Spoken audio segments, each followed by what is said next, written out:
Welcome back into some breaking news. The ASX 200 has plunged more than 2.33%. That's an extraordinary dive after the US market plunged amid the global spread of coronavirus. With the virus now spreading wider and approaching a pandemic, markets are concerned the global economy will be smashed, particularly if travel restrictions remain in place, affecting tourism, supply chains and trade. The ASX 200 is now poised for another day of heavy losses, and we'll keep you updated. In the meantime, it seems like tech stocks are falling the most, 4.6%, as well as energy, 2.9%. We know tech's been hit really hard with those supply chains from China for things like mobile phones, other pieces that need to be updated. Joining us live now is Michael McCarthy, Chief Market Strategist at CMC Markets. Michael, talk us through the dive. Is this going to get worse before it gets better?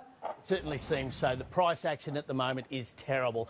There's no other way to put this. The selling is very heavy. It's right across the market. Every single sector is in the red as we speak. And the best performer, the utility sector, is down about 1.2%. The worst, the IT sector, down more than 4% in early trading. And volumes are huge. At the moment, we're running about 120% ahead of the average daily volume. That suggests real commitment in the selling. When we see this sort of damage to markets, it usually continues for some time.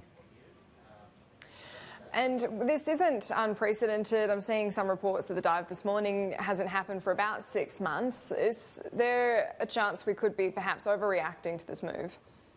Well, we can never say with certainty if somebody were to announce a cure to the coronavirus that's currently plaguing countries around the world, then we could see immediate turnaround in markets. That does seem unlikely. The reality is that the equity markets have marched to their own beat. Over the last 2 weeks, safe haven assets like bonds and gold have been rallying very hard. In fact, the US 30-year bond is at its lowest yield ever, and gold is at 7-year highs. Now, that price action sent clear warnings to investors that all was not well in the world, and yet share markets over that same period hit all-time highs. Now that the impact of the coronavirus is now quite clearly likely to hit economies around the globe, and particularly trade as nations move to contain the virus and shut their borders, the reality is hitting home to share markets. One of the reasons why we're seeing such a sharp reaction was that over the last 2 weeks, share markets had diverged enormously from the action in other asset classes.